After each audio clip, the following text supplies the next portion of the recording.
ciência. Muito bem, nós íamos começar a parte técnica com um vídeo do professor Bernal Shalkov, que é o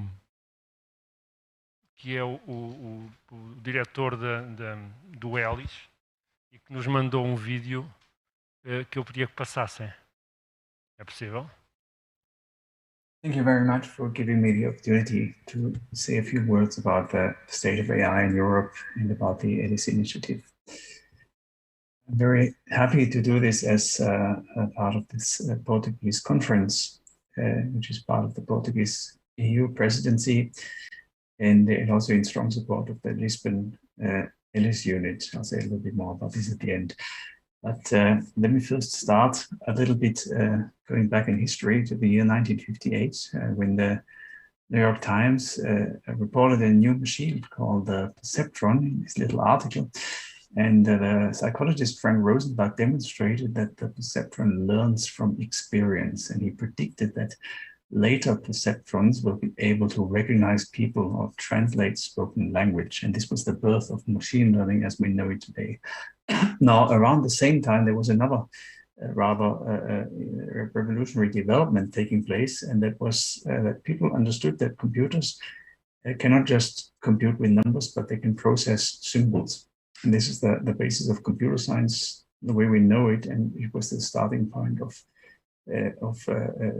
symbolic AI, or what's now called classical AI. So the idea that the manipulation of symbols in programs written by humans should be enough to get us intelligence. And there was some initial success on problems that seemed hard, like chess or automatic theorem proving, but surprisingly, problems that, and Herb Simon, one of the fathers of the field, he predicted that machines should be capable within 20 years of doing anything that humans can do. But it turned out that tasks that actually looked much easier, such as things that animals can do, turned out to be rather hard. And this came to be known as Moravec's paradox. And the hopes were disappointed, and the interest in AI eventually declined. So these conference attendance numbers went down, and things were quiet for a while, until suddenly machine learning started to boom. And they could also solve problems that maybe look easier than proving mathematical theorems, but used to be very hard for machines. So to step back a little bit and look at the big picture, if we compare what we are seeing now to an industrial revolution, so we know the industrial revolutions of the past. The first one was triggered by the steam engine and water power. And the second one was then all about electrification. So both of them were really about how to generate and convert forms of energy. And the current change, which we're now experiencing, probably started already in the mid-20th century under the name originally of cybernetics, and it replaced energy by information. And information, of course, can be processed by humans, just like energy was processed by humans a lot in the past and still is. But to process information at an industrial scale, so to drive an industrial revolution, we needed to invent computers. And it looks like so we need to use computers to do industrial scale information processing, and it looks like we also have a two-phase industrial revolution this time happening, a bit like in the old industrial revolutions. And the first one was driven by computers, programming languages, and in this we had to sort of feed the information into the computers the way they can understand them. And now in the second one, we get a new information source unlocked, and this is that we can harvest information which is distributed over large data sets, so over unstructured data, and the enabling technology for this is machine learning. Now, what's different in this information revolution compared to the energy revolution is that information processing is maybe much closer to what makes us human, and is maybe what we are proud of, what we think we can do better than animals. We don't think we are stronger than animals, but we think we're smarter. So this revolution will have very far-reaching consequences, maybe further reaching than the industrial revolutions. And the European Commission now, of course, shares our view on the importance of machine learning. The problem, however, is that Europe in the past hasn't done enough to keep up in this important field. So if we look at the most recent research rankings in the, and this is for ICML and NeurIPS, the two leading machine or the most prestigious machine learning conferences.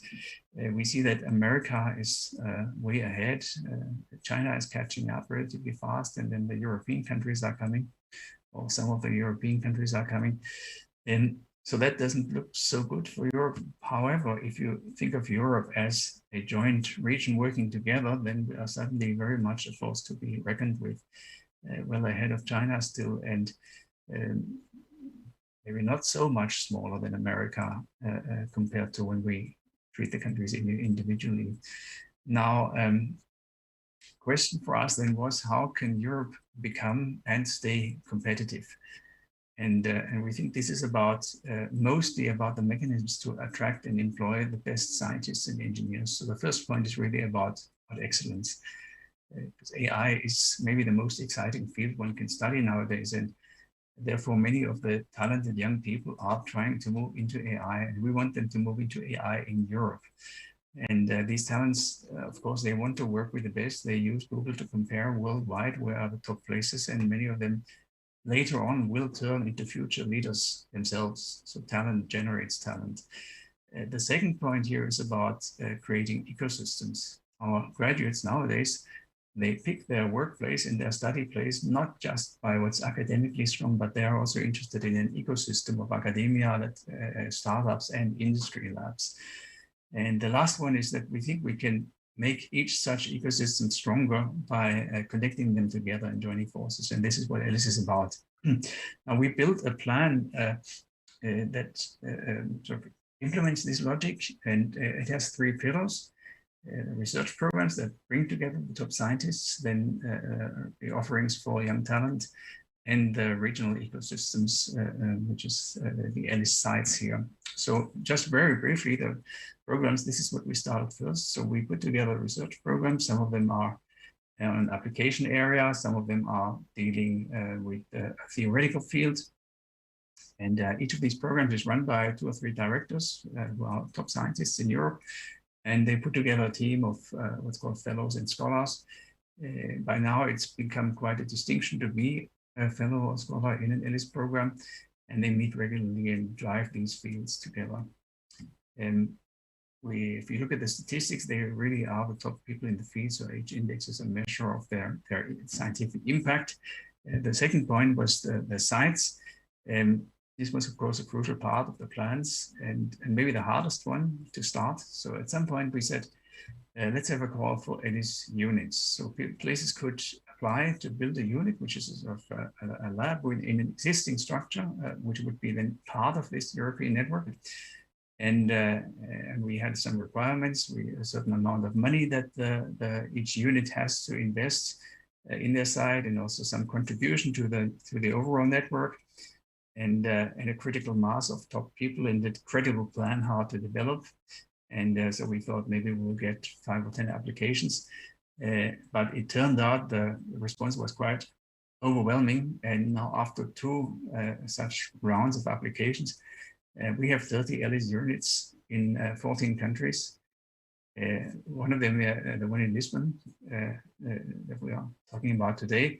And together these units have committed around 300 million of their own funding over the next 5 years.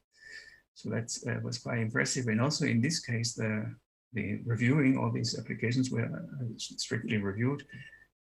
Was rather successful, because if you look at this website, CS Rankings, that ranks the top computer science departments in the world and in Europe. We now look at just Europe for the last 10 years. It turns out of these top 20 places, according to this independent ranking, turns out 15 of them have already started an ELIS unit. And this is quite remarkable. The last point, attractive offerings for young talent. So that's something that we've only started very recently. So we had just recently the first round for applications to the ELIS PhD program. In this PhD program, it doesn't award degrees. It's a meta program on top of existing degree awarding programs. So universities are part of this plan. We have 2 tracks, an academic and an industrial one. Each student is co-supervised by 2 ELIS members, and there's a mobility component in the other institution.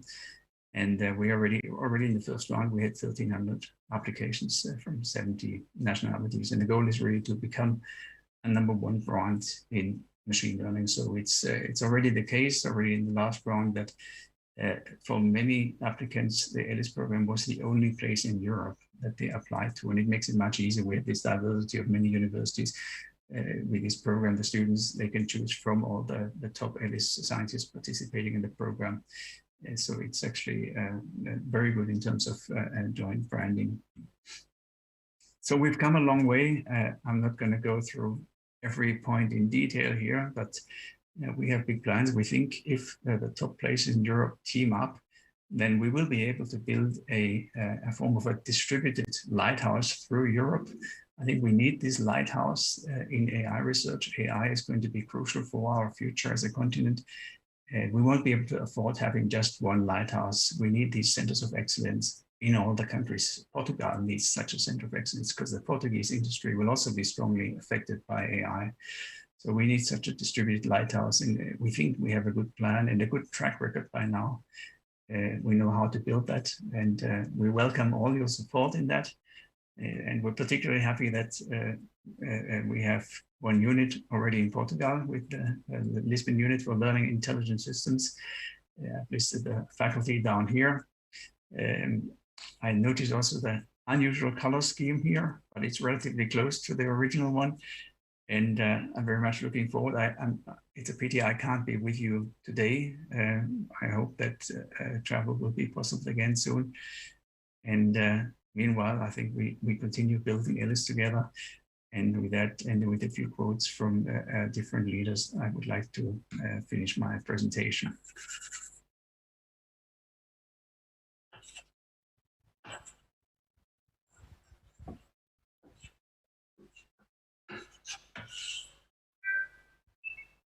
Thank you. Portanto, foi uma apresentação do ELIS como projeto europeu que engloba uma série de unidades. E eu agora pedi ao Mário Figueiredo que apresentasse o LUMLIS, que é a unidade do ELIS em Portugal e em Lisboa em particular.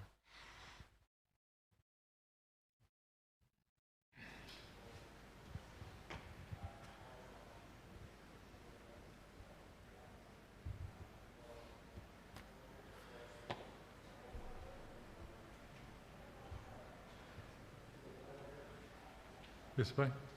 Posso tirar a máscara? Então, boa tarde a todos por estarem aqui. Obrigado por estarem aqui e às pessoas que estão a ouvir no YouTube. Espero que muitos milhares. Portanto, eu vou falar brevemente sobre o que é o LUMLIS. Portanto, foi muito conveniente a apresentação anterior do Bernard Scholkopf, colocou as coisas em perspectiva. Portanto, o ELIS, já sabemos o que é, o European Laboratory for Learning and Intelligent Systems, que, como foi dito na apresentação do Bernard Scholkopf, lançou uma call para unidades espalhadas pela Europa, que tinham que verificar uma série de condições, quer financeiras, quer de massa crítica de pessoas, quer de temas. E, portanto, nós, no técnico, decidimos concorrer a essa call e criar o tal a que chamámos LUMLIS, Lisbon Unit for Learning and Intelligent Systems.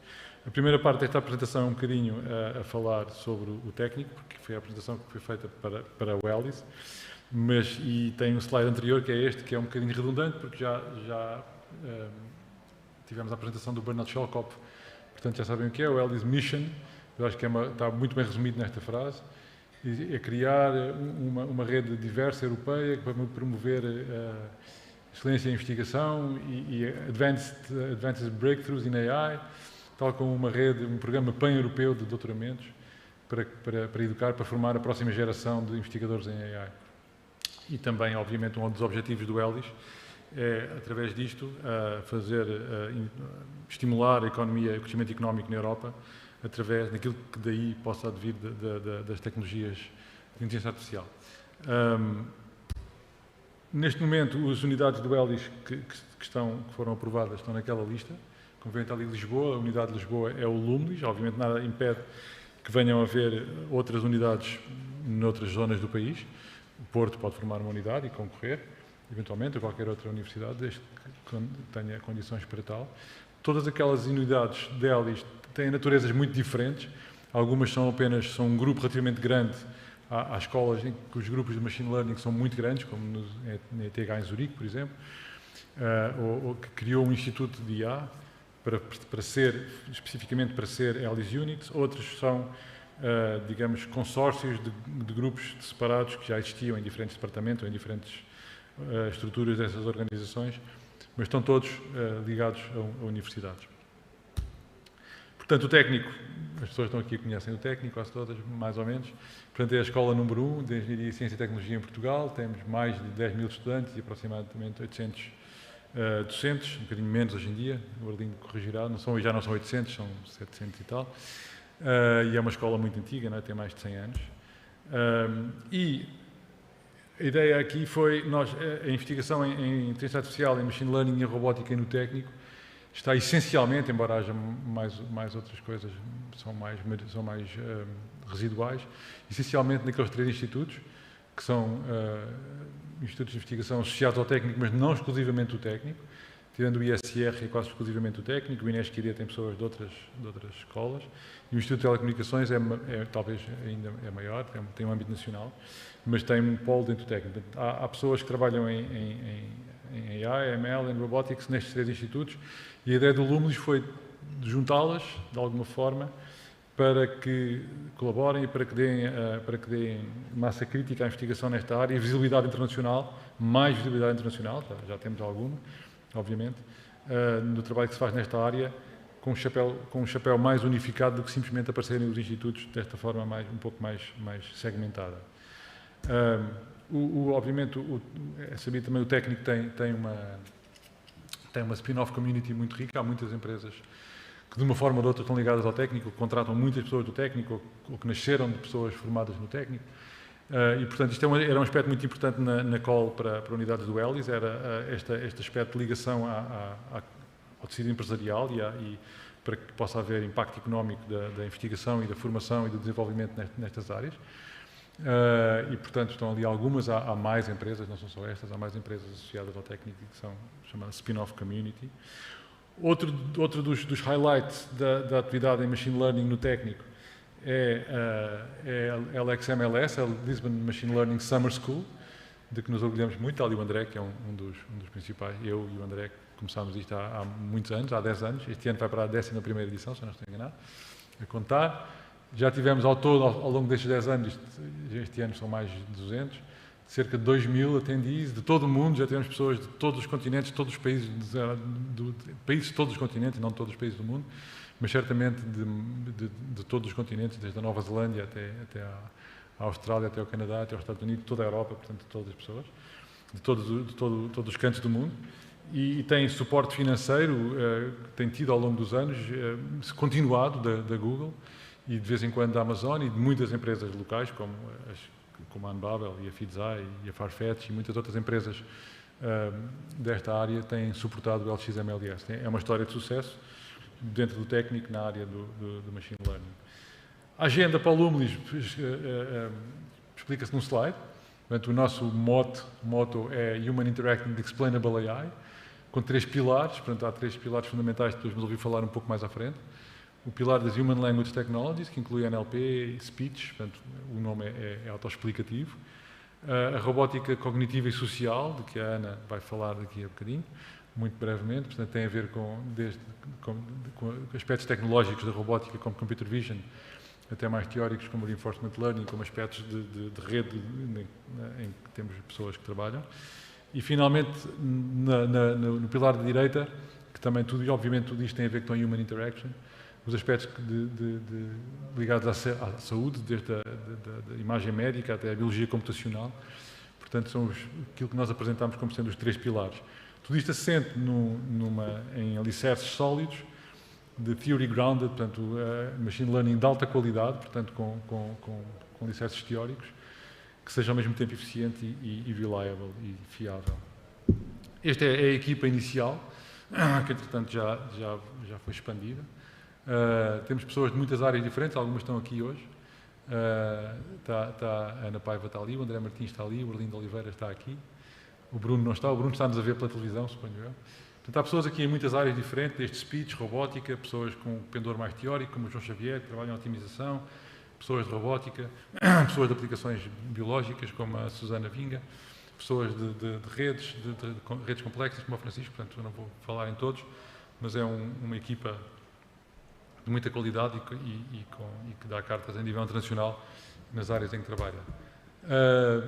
Se quiserem saber mais acerca do Lumlis, temos um website, lumlis.tecnico.lisboa.pt, onde podem ler mais sobre o que é o Lumlis, quem são as pessoas que o integram, quais são as áreas de trabalho, e há um Twitter feed que vai dando notícias do tipo palestras que são associadas ao Lumlis, teses que se vão defendendo e notícias.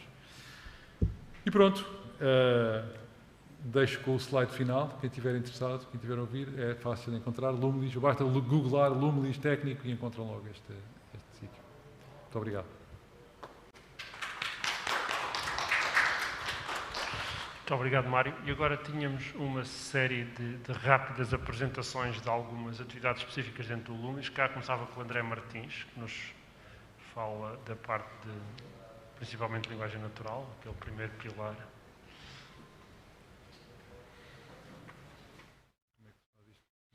Isso já está nos meus slides. Já. Não sei. Como é que se muta ali para o slide? Screen, se calhar.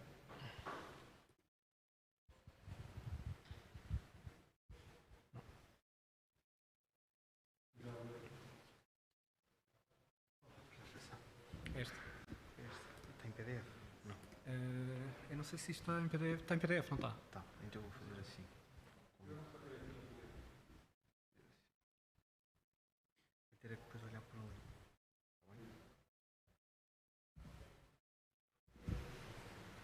Ok. Ok, então uma das áreas, como o Mário Figueiredo acabou de dizer, do Lumlis é o processamento de linguagem natural e o processamento de fala. Portanto, eu vou apresentar algum do nosso trabalho nesta área e alguns grupos integrados no Lumlis que trabalham nestes tópicos. A começar pela equipa que está no Instituto de Comunicações do DeepSpin. Isto é uma fotografia antes do Covid. E uma equipa também no INESC-ID, de Human Language Technologies. E algumas das nossas áreas-chave de investigação incluem, portanto, eles têm todas, estão todas ligadas à temática de Responsible Human-Centric Natural Language Processing. Portanto, incluem investigação em Conversational Natural Language Processing, coisas como tradução automática, sistemas de diálogo, pesquisa conversacional e pesquisa de informação. Há uma componente também de processamento de linguagem natural multimodal, que mistura texto e imagens. Depois há um tópico muito abrangente que inclui explainability, explicabilidade, interpretabilidade, confiança e robustez, que são tópicos muito importantes em inteligência artificial. E, finalmente, aplicações de fala aplicadas à saúde. Há vários projetos que financiam as nossas atividades. Eu não incluí todos aqui neste slide, mas apenas alguns. Um deles é o DeepSpin, que é uma ERC Starting Grant. Há também um projeto no âmbito do CMU Portugal, que é o Maia, em conjunto com o Unbabel, com o INESC e com o IT. E há várias empresas que trabalham connosco nestes projetos. Uma coisa a destacar, que é uma atividade relacionada com o Lumlis, é o ELIS Program em Natural Language Processing. Portanto, na apresentação inicial do Bernard Schokopf, ele falou sobre os vários ELIS Programs em vários tópicos e nós estamos muito envolvidos neste de processamento de linguagem natural, do qual eu sou co-diretor, e há todo um conjunto de fellows e scholars nesta área que estão envolvidos neste programa e o Lumlis está presente neste ELIS Program. Portanto, isto envolve uma colaboração com os laboratórios que lideram a investigação na área de processamento de linguagem natural na Europa. Ok, então começando um pouco nos tópicos que nós trabalhamos. Um dos tópicos fortes é Conversational Natural Language Processing e modelos de linguagem. Portanto, uma coisa que tem acontecido nos últimos 2 anos em inteligência artificial e em machine learning aplicados à linguagem é a existência destes grandes modelos pré-treinados, como o BERT, GPT-3, etc., que estão a mudar completamente a capacidade de aquilo que se consegue fazer no processamento de linguagem natural. E, portanto, quem usa pesquisa ou sistemas de tradução online, etc., já terá reparado que houve uma evolução muito grande a acontecer nos últimos anos. E uma das principais características é a capacidade destes sistemas de fazerem aquilo que se chama few-shot learning, ou seja, conseguirem rapidamente adaptar-se a tarefas novas ou aprender a partir de um número muito reduzido de exemplos. Portanto, grande parte desse progresso na área de processamento de linguagem natural tem sido feita com estes modelos de linguagem. Portanto, estes modelos são pilares que têm aplicações muito fortes em tradução automática com redes neuronais, Neural Machine Translation, geração de textos, geração de histórias, sistemas de diálogo, sistemas de pergunta e resposta, etc. No entanto, há uma série de problemas em aberto e que são temas fortes de investigação, que a comunidade ainda não conseguiu resolver, mas que estão na agenda de inteligência artificial, que é a necessidade de gerar texto que pareça texto gerado por humanos, que seja coerente, que não contenha biases e que não tenha alucinações. Não é? Portanto, se nós olharmos para algum do texto que é automaticamente produzido hoje em dia, ele é impressionante, mas se nós olharmos com atenção, há ali algumas falhas graves, não é? E, portanto, há ainda muito por fazer nestes tópicos. Um dos tópicos fortes relacionados com este último ponto, que nós estamos a atacar no contexto do projeto Maia, do qual o Paulo Dimas vai falar um bocadinho mais daqui a pouco, é um cenário de tradução automática num cenário de diálogo, em que o contexto é fundamental.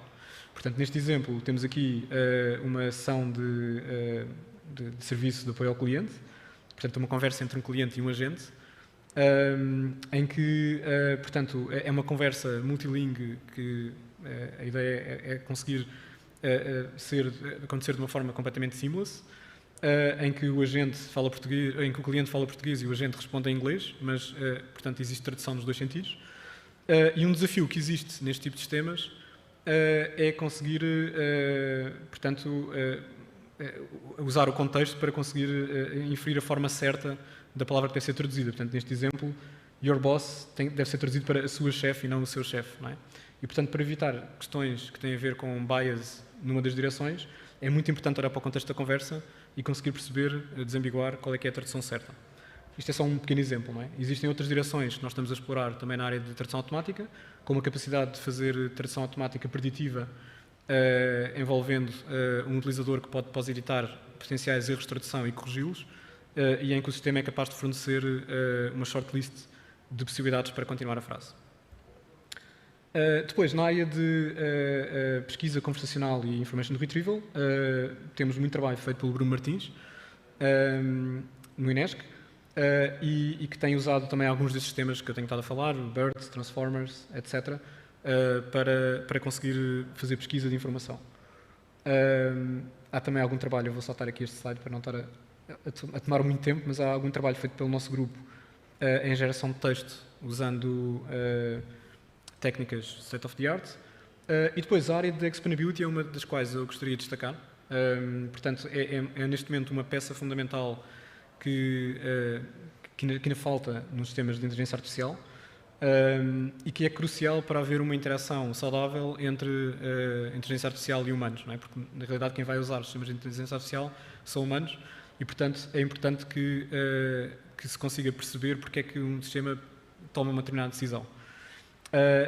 Dentro da área de processamento de linguagem natural, há muitos tipos de explicações que podem ser fornecidas, incluindo selecionar palavras de um documento, associadas a uma previsão, por exemplo, sobre o tópico desse documento, alinhamentos de palavras, no contexto de tradução automática, gerar explicações em linguagem natural, etc. E, portanto, nós temos muito trabalho feito nesta área, publicado em conferências de Machine Learning, como ICML, Journal of Machine Learning Research, etc. Uma forma, um tipo de aplicações onde também é muito importante gerar explicações são tarefas multimodais, que envolvem não só texto, mas uma mistura de texto com imagens, vídeo, etc. E também há bastante trabalho feito pelo nosso grupo em Multimodal Natural Language Processing, misturando visão e linguagem. Isso, portanto, inclui áreas como legendagem automática de imagens, perguntas e respostas interativas sobre imagens ou vídeos, etc. Portanto, isto é um paper recente que nós publicámos no Eurips sobre este tópico e consegue detectar quais é que são os objetos nas imagens que estão a ser questionados numa sessão interativa em que se fazem perguntas sobre uma imagem. Há também trabalho feito pelo meu colega Bruno Martins em Remote Sensing para legendagem de imagens. E depois há toda uma área que também é muito importante para conseguir ter uma inteligência artificial que seja robusta, que é conseguir retornar não só uma previsão, mas também conseguir incutir incerteza na resposta, ou seja, ter uma medida de confiança, um intervalo de confiança associado às previsões que se estão a fazer. Portanto, um desafio que existe é que redes neuronais, que é a tecnologia dominante atualmente em inteligência artificial, muitas vezes falha espetacularmente. Não é? Portanto, é impressionante quando funciona bem, mas muitas vezes também falha de uma forma espetacular. Portanto, é vulnerável em situações, por exemplo, onde, em que há uma pequena perturbação no input. Por exemplo, se estivermos a fazer classificação de imagens, às vezes basta alterar um conjunto muito pequeno de pixels na imagem e a decisão muda. E não se consegue perceber porque é que isso acontece. Não é? E, portanto, um desafio que existe atualmente é conseguir tornar os sistemas de inteligência artificial mais robustos e conseguirem retornar um intervalo de confiança para as previsões e conseguir prevenir erros críticos. Isso também acontece na tradução automática, que é uma área em que eu trabalho e em que tenho estado a desenvolver trabalho tanto na Unbabel como no meu grupo no DeepSpin, e em que um dos pilares é a estimação de qualidade para tradução automática. Penso que o Paulo também vai falar um bocadinho neste tópico, portanto vou deixar aqui a oportunidade dele de desenvolver um bocadinho mais. Existe também muito trabalho associado ao processamento da fala, feito no INESC ID, em multimédia, portanto, processamento de linguagem falada robusta e multimédia, e em particular um projeto recente tem a ver com conseguir preservar a privacidade quando se faz o processamento da fala e aplicar estas tecnologias de processamento de fala e de língua a aplicações na área da saúde. Portanto, há vários projetos no INESC que fazem isto, em várias direções, tanto para conseguir usar tecnologias que consigam assistir pacientes, diagnosticar e tratar doenças relacionadas com linguagem e usar também biomarkers através de fala. Portanto, estes são alguns dos projetos em que o INESC está envolvido. E isto termina a minha apresentação. Penso que vamos ter aqui um slot no final apresentado pelo Arlindo sobre outras aplicações na área da saúde sem ser através de processamento de linguagem. E penso que qual é que é a próxima apresentação? Muito obrigado, André. Eu agora, na perspectiva de alternarmos, ia convidar o Paulo Dimas, que vinha agora. Portanto, o Lumli está muito virado para esta componente de estimular a colaboração entre a universidade e a indústria, e o Paulo Dimas vai-nos agora dar uma visão mais do outro lado.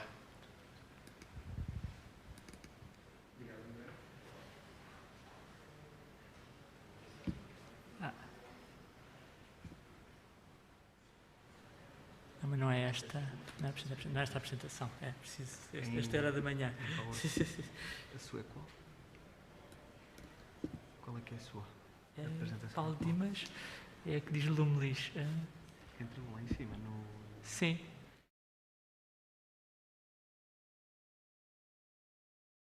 Eu fiz uma... É das 13h30. Paulo Dimas, 13h30. 13h30?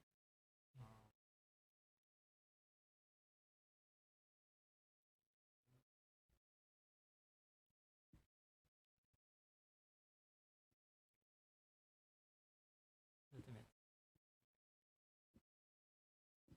Não. Não é essa, pois. Eu acho que eu fiz uma apresentação de manhã e pelo visto não está. Eu já tinha dado antes. Já. Não está aí, de certeza. É que eles tinham. Dimas.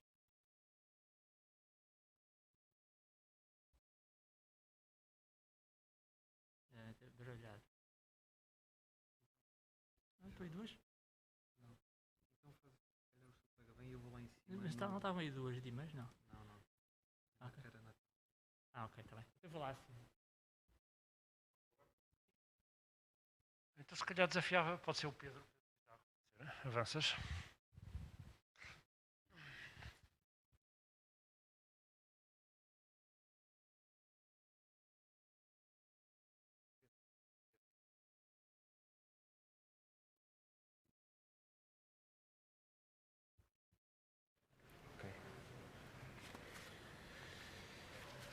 Olá, boa tarde.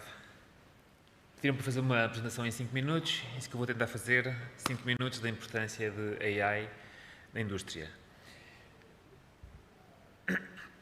Eu vou começar com uma história que não sei se todos conhecem, mas que aconteceu realmente na Fidzai. Foi uma promessa que eu fiz há uns anos atrás ao CEO da Fidzai, o Nuno Sebastião.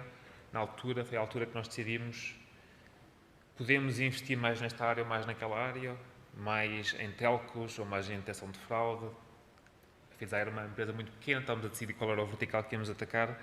Acabámos por decidir que íamos para a detecção de fraude. E eu prometi isto ao meu CEO: Nuno, nós vamos fazer a melhor empresa de antifraude, produto e equipa no mundo. Isto, portanto, foi em 2012 e nós, na altura, tínhamos literalmente 0 clientes estrangeiros. Ali é o 0 abreviado, aproximado. Porquê? Porque tínhamos alguns proof of concept que não eram pagos. Portanto, clientes a pagar tínhamos mesmo 0 naquela altura, estrangeiros. E tínhamos 0 experiência em fraude.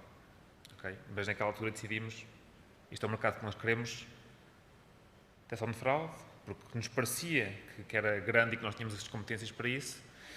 Também não tínhamos vendas nenhumas, ou quase nenhumas. Tínhamos 17 empregados na altura e decidimos atacar este problema com apenas 3 pessoas. Aquelas 3 pessoas que estão ali.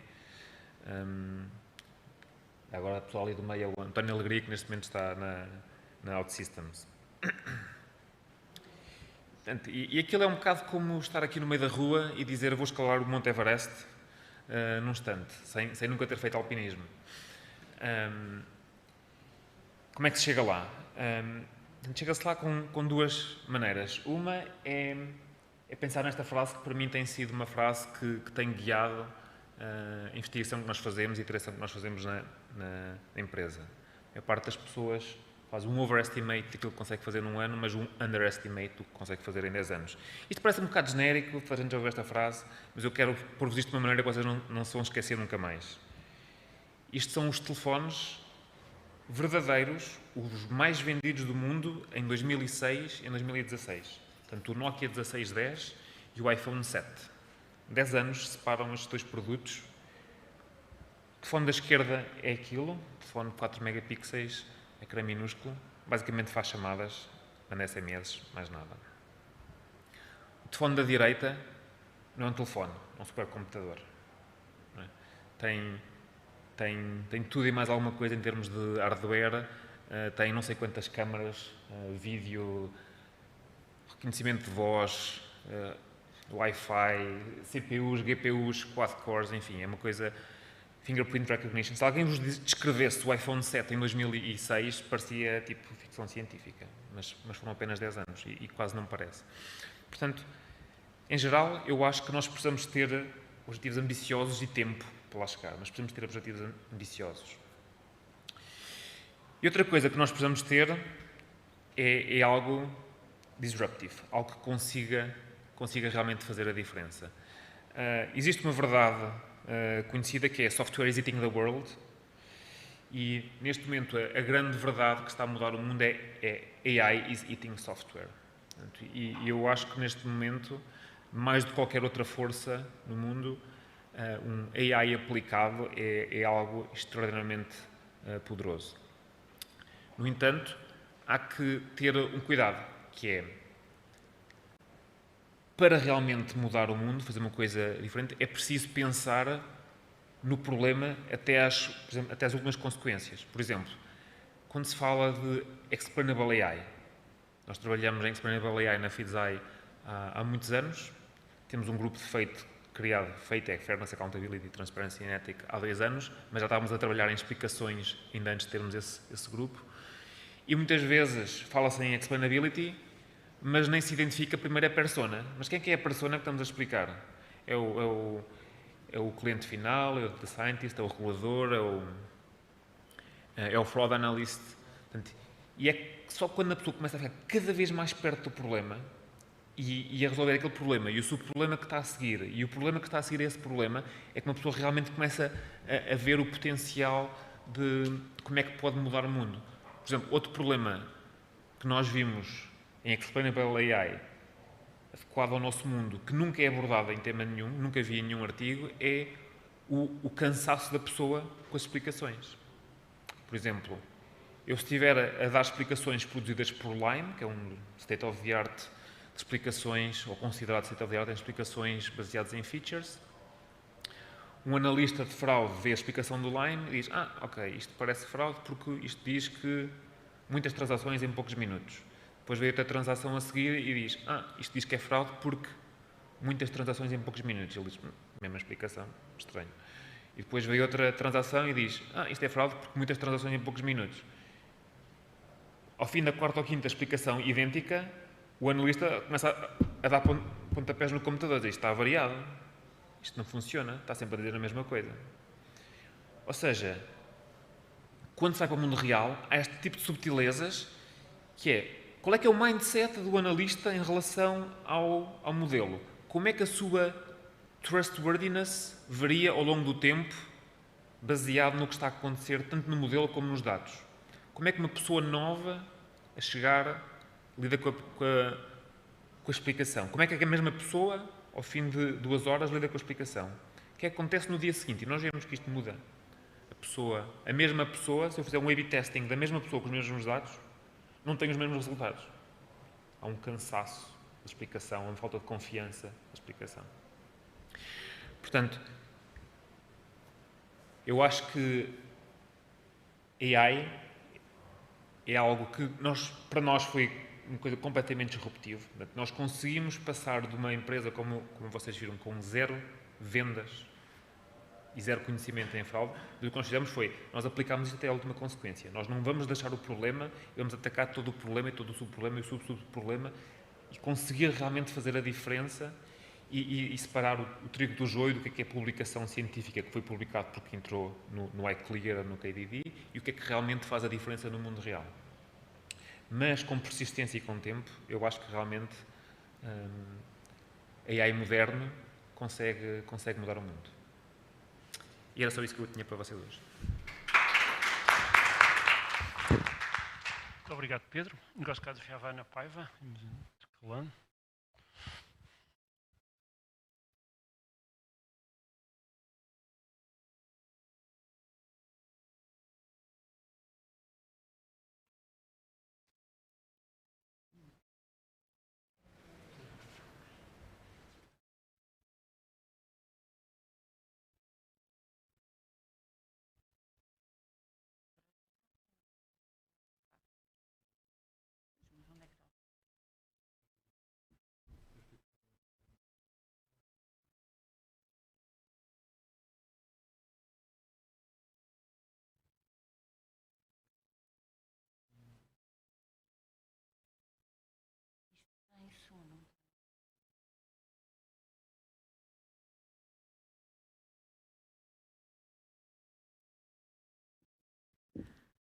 Bom, boa tarde. Portanto, a minha apresentação vai sair assim um bocadinho, porque eu fui buscar coisas que nós andamos a fazer e, portanto, algumas poderão não ser assim tão interessantes, mas esperemos que gostem. Portanto, o meu nome é Ana Paiva, eu sou uma dos membros, das poucas mulheres do grupo. Trabalho na área de Social AI, aplicada à robótica e aos agentes. Portanto, o grupo que trabalha em Cognitive and Social Robotics no ELIS é um grupo relativamente pequeno, mas ao mesmo tempo é grande porque temos muitos alunos. Mas os membros são estes, o Santos Vítor, o Alexandre Bernardino e depois do lado o Inês Quidi, o Francisco Melo, o Manel e eu. Portanto, em termos de trabalho, o que é que distingue a área de Social and Cognitive Robotics? Distingue em 2 coisas. Primeiro, é porque a IA tem um corpo, ou seja, está embebida no meio físico, tem uma representação física, tem que perceber o mundo,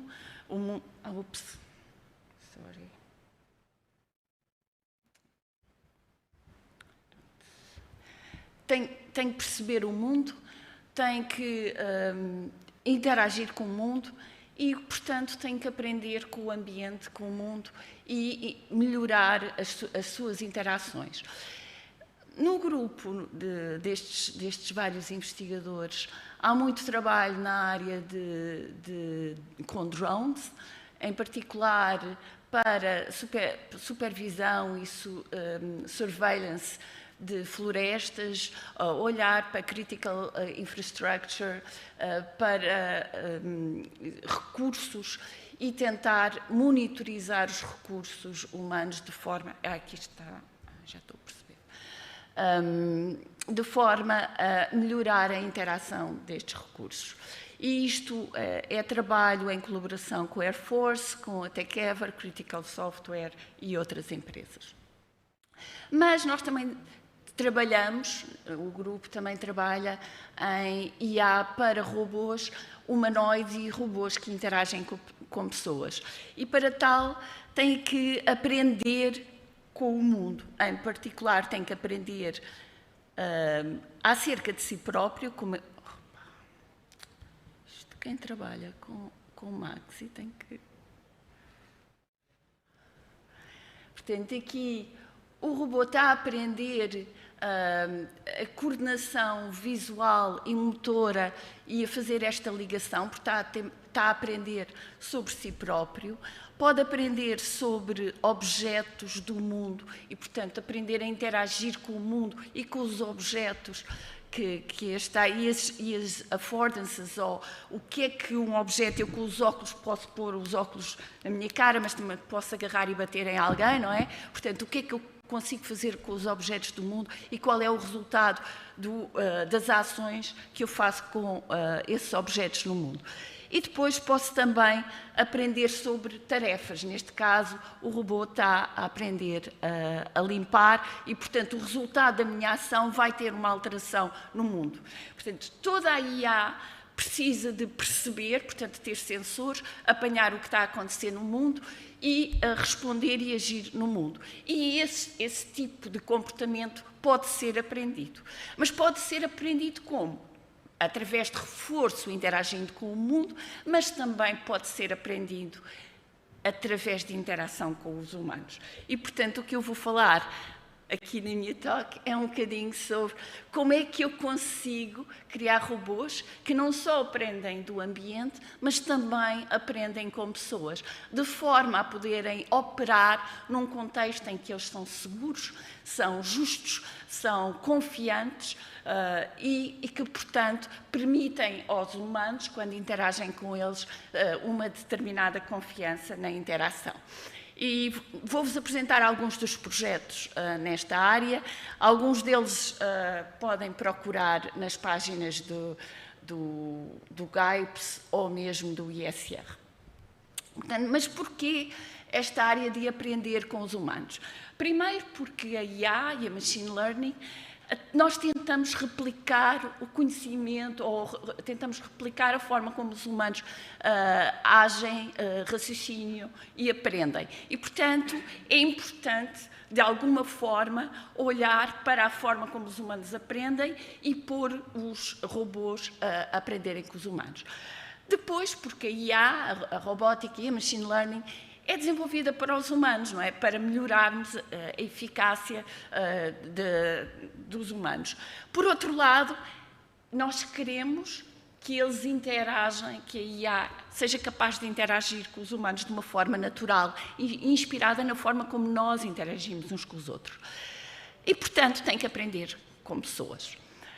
A própria União Europeia tem tido uma aproximação muito forte nesta ideia de Human-Centric AI, em que a AI que pode ser confiada ou que se pode confiar nela, mas para tal é necessário colocar o humano no loop e no processo de aprendizagem nós temos que colocar o humano. E, portanto, a ideia de Social and Cognitive Mechanisms that need to be built into the AI, que têm que ser construídos na IA, necessitam naturalmente de colocar o humano e aprender com o humano.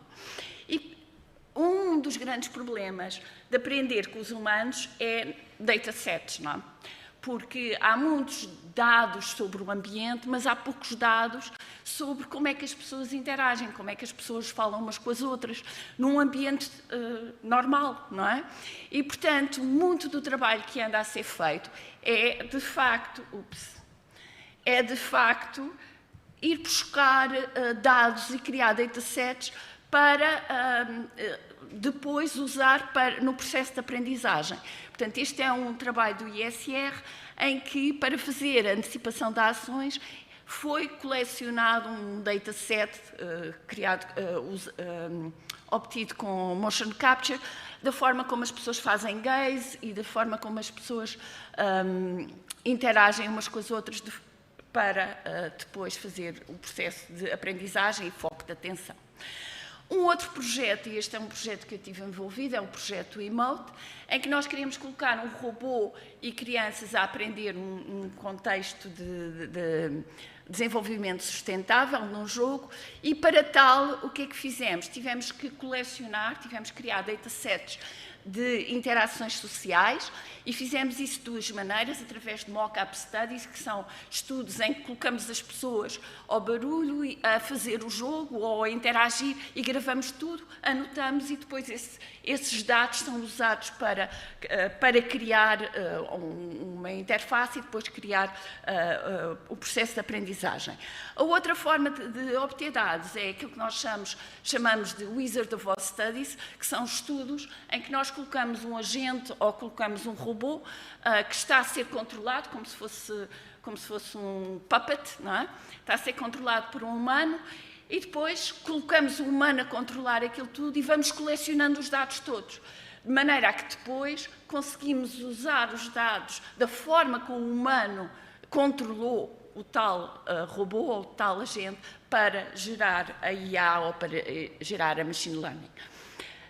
Finalmente, isto permite-me depois criar aquilo que eu chamo, ou que nós e muita gente no mundo anda a trabalhar, que são controladores híbridos que têm uma combinação de IA simbólica e IA não simbólica.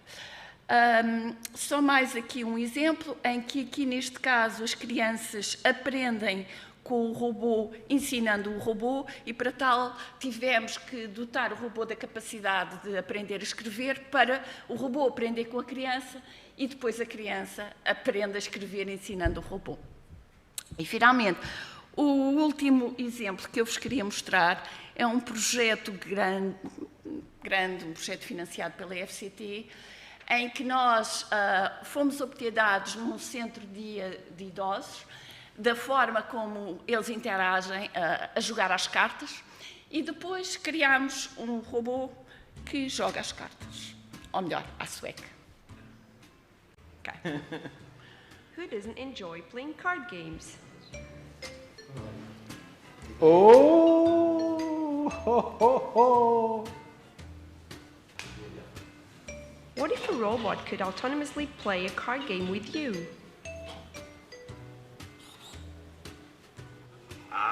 Já cá estão todos. Eu sou o Elis e vou jogar à sueca convosco. Human players use physical cards on a tangible touch table to simulate a real card game experience. This robot autonomously managed 2 tasks, playing the game competitively and socially interacting with other players. This robotic game player is competitive to its opponents and cooperative to its partner. In this case, the robot's partner is the participant in front of it, and the other 2 are its opponents. Estás com medo? Estou a tremer. Eu confio em ti. Obrigada. Confia, vais perder. Ainda não recolheste? É ansiado, quando. A jogar assim, ninguém nos para. Its emotional state is expressed through its posture and animation.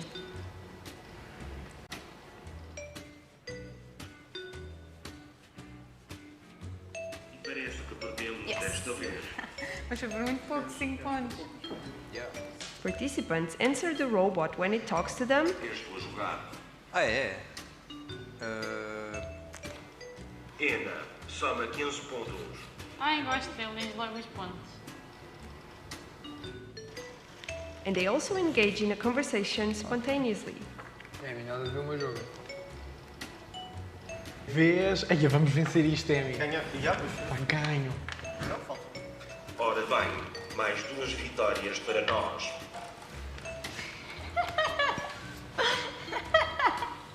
Eu posso sacar a fêmea. Dominámos isto completamente. Gostei mesmo de jogar contigo, colega. Mas agora vou-me preparar para os próximos jogos. Adeus. Ok, pronto, eu acho que termino aqui. Eu acho que há um conjunto de desafios muito grandes para criar IA que é social, que é capaz de interagir com os humanos num contexto como este. E, portanto, eu acredito que o Lumlis tem um papel muito importante neste tipo de IA. Ok, obrigada.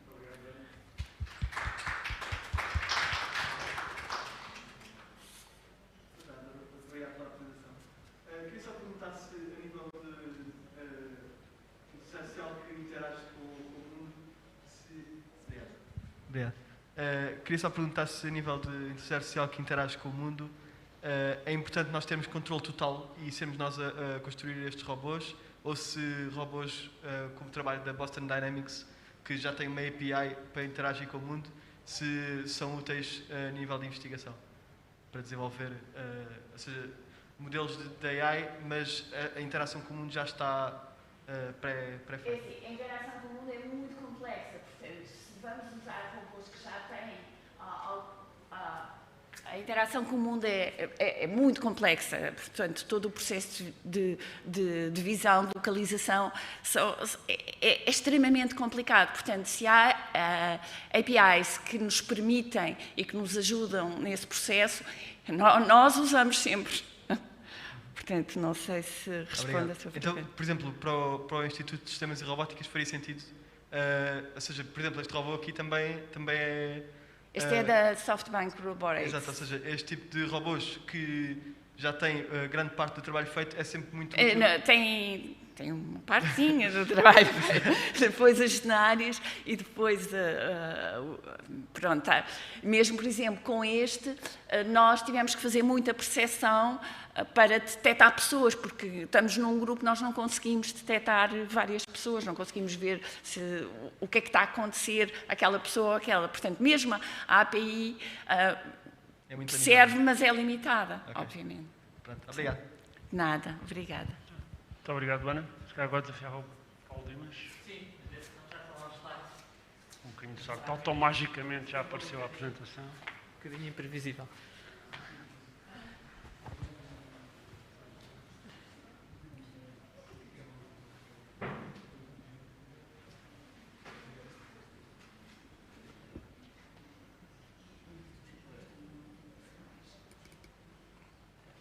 Aha, ok.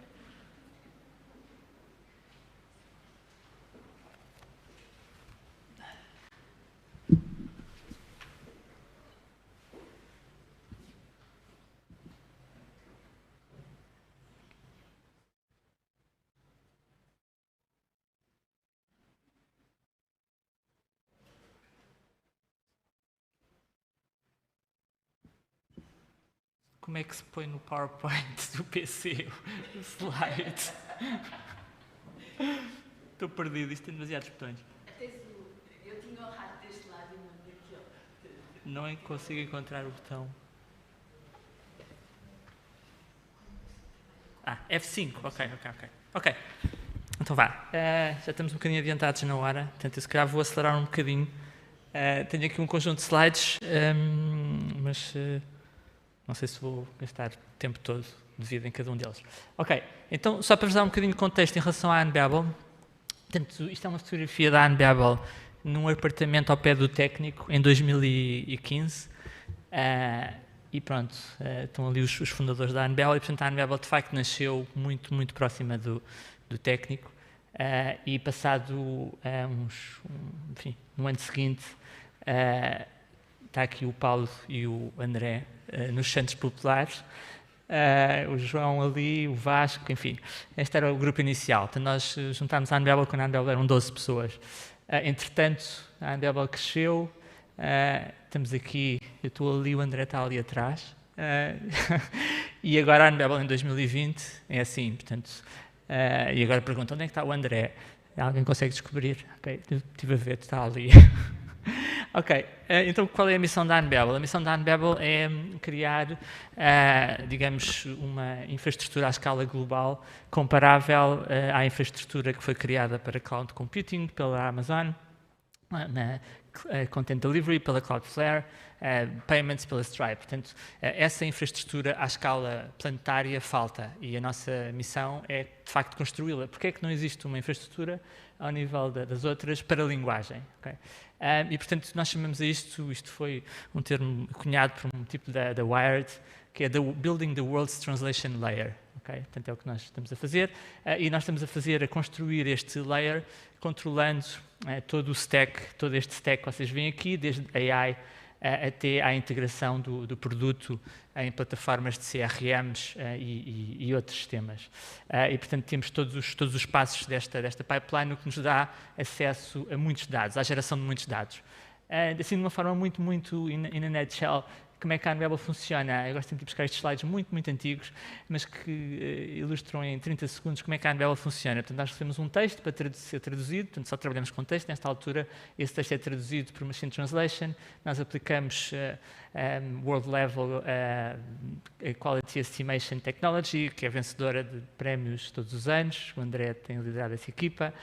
E isso permite identificar aquilo que precisa de ser melhorado por um native speaker da língua destino, da target language. Em tradução, nós temos source and target e, portanto, um japonês olha para uma tradução automática feita para japonês e facilmente identifica um erro que precisa de ser corrigido. E então esse japonês está aqui com um telemóvel em Tóquio, em Shibuya, e recebe uma notificação no telemóvel para melhorar uma tradução que foi feita de forma automática. E com isso cria um feedback loop que vai alimentando os modelos de machine learning. Portanto, ela assenta muito na gig economy. Estas pessoas podem receber $8 à hora, o que, como devem imaginar, em países lá como o Vietnã, é um balúrdio. Portanto, há pessoas que, de facto, vivem com base na Unbabel. A maioria é uma second revenue stream, portanto, é uma segunda fonte de receitas. E, portanto, nós, no fundo, combinamos Machine Intelligence com Human Intelligence. As duas das nossas tecnologias-chave a nível de inteligência artificial é Quality Estimation, que o André já falou, e Adapted Neural Machine Translation. Portanto, isto é a nossa pipeline.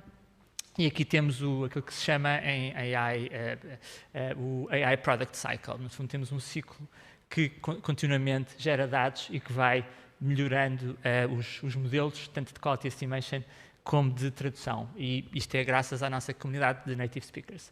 Portanto, isto na prática é a Unbabel. Vou só mostrar um vídeo de 1 minuto para se perceber depois como é que isto é produtizado. Isto é como é que nós monetizamos toda esta tecnologia. Okay? Unbabel gives you a scalable way to keep your customers engaged and your workflow running smoothly with near real-time translation in Zendesk Chat. Every day, customers reach out in dozens of languages.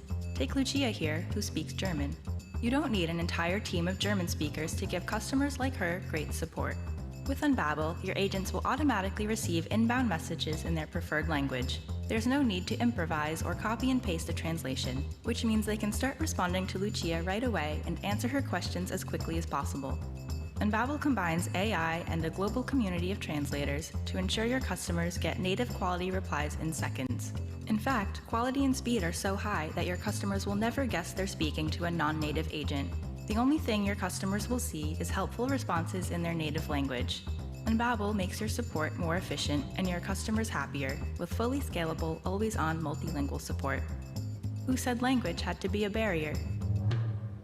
Portanto, e são clientes como a Booking, como a Microsoft, como a PayPal, como o Tinder, não sei se conhecem o Tinder, são todos os nossos clientes a nível de Customer Service. E, portanto, tem-nos feito crescer o revenue, portanto, tivemos a possibilidade de levantar uma ronda de 60 milhões, fez agora 1 ano e meio, e pronto. Portanto, no fundo, isto está muito centrado nos agentes, naquilo que nós chamamos de multilingual agents, e, portanto, isto, por outro lado, está muito ligado ao que o André referiu, que é, no fundo, um projeto que nós temos, que é o Maya, em colaboração com o IT, com o INESC-ID, no sentido de aumentar estes agentes, ok? Portanto, no fundo, desenvolver AI Technology que permite tornar estes agentes tipo super-heróis da linguagem, ok? Portanto, nós conseguimos que agentes que tipicamente estão em países como as Filipinas, a Índia, alguns na América Latina, consigam falar 26 línguas com qualidade nativa, ok? Portanto, isto é o projeto Maya. Para quem conhece a abelha Maya,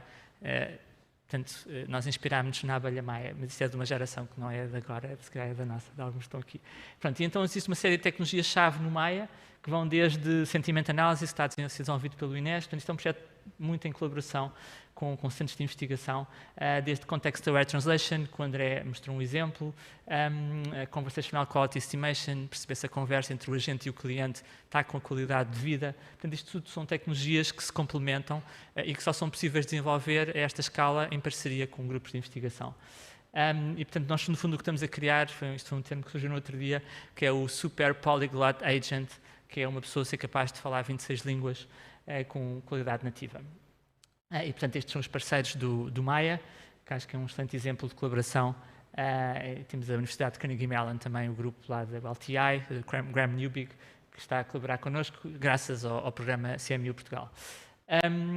Mais recentemente, a Alice foi criada, a Alice Network foi criada, e pronto, e na prática nós acabamos por nos sentir parte desta network de forma praticamente implícita, portanto quase que estamos já dentro da network, enfim.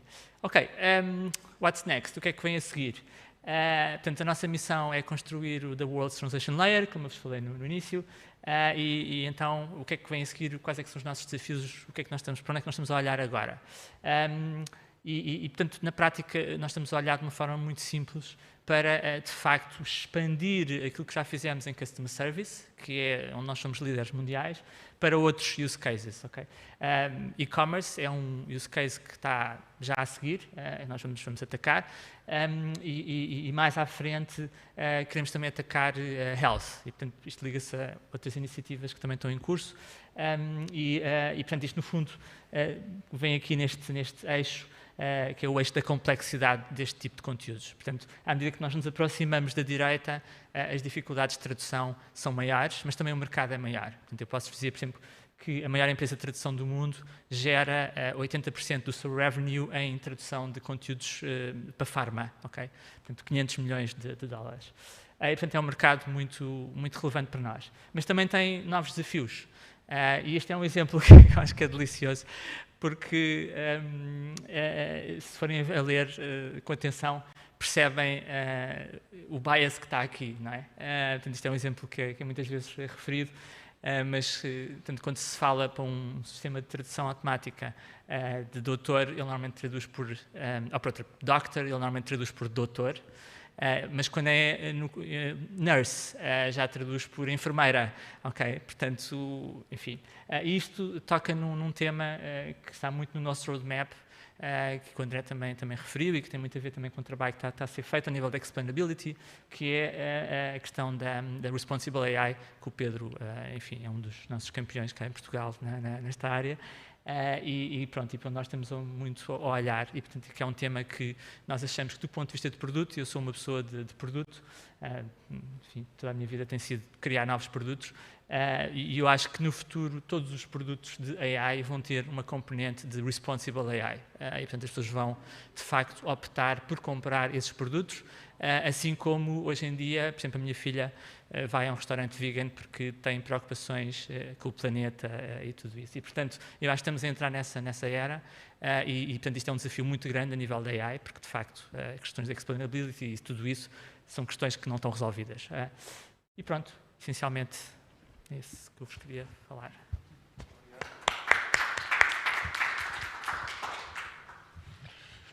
Pronto, a apresentação desta sessão era para ser feita pelo pelo Bruno Martins, mas ele não consegue vir e eu vou fazer rapidamente.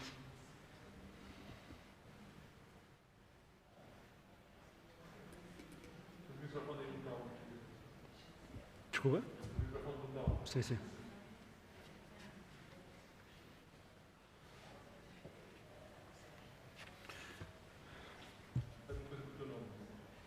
já achei.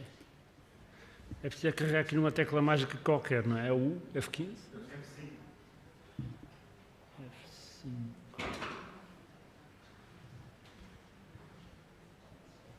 Não, Alt 5.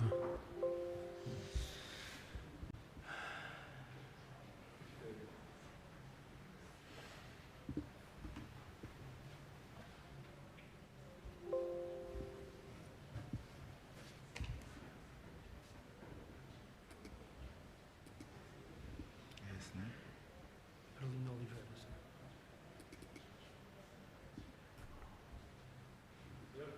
Muito obrigado. Portanto, muito rapidamente, esta última área é a área de aplicações na saúde. Há um grupo grande de pessoas do Lumlis que trabalham nesta área. Eu aqui, obviamente, farei só uma visão muito rápida. Portanto, aquela missão do Lumlis traduz-se, neste caso, em análise de dados de diversos tipos, o que se chama multi-omics, em visão por computador, portanto, o processamento de imagem médica, e também tenho aqui, embora já vou falar, portanto, vou saltar a aplicação de língua natural também em aplicações de saúde. Há vários projetos de dimensão significativa aqui, o Olicipo, que a Susana Vinga coordena, o MOOD, esta ideia de monitorizar outbreaks, enfim, estes dois últimos são sobre a monitorização de epidemias. Na área da imagem médica há muitas aplicações aqui, radiomics, fusão de ultrassons e ressonâncias, detecção de estenoses, estrangulamentos em vasos sanguíneos, segmentação de imagem médica, análise de biopsias, diagnóstico a partir de ressonâncias e também survival analysis, ou seja, uma estimativa da esperança de vida da pessoa. Portanto, um dos projetos que integra diversos tipos de dados é exatamente este.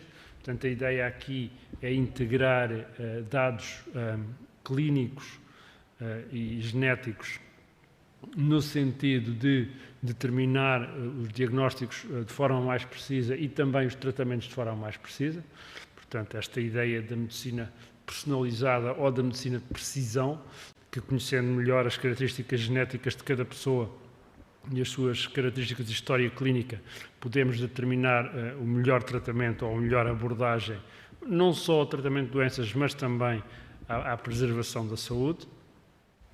Esta área já vimos, portanto vou saltar, o André já referiu esta ideia de usar processamento de linguagem natural em aplicações na área da saúde, e na área da segmentação médica, da segmentação de imagem médica, tem aqui só três exemplos. Este é um trabalho que fizemos há pouco tempo, em que a ideia é a segmentação automática de vasos sanguíneos a partir da imagem da esquerda.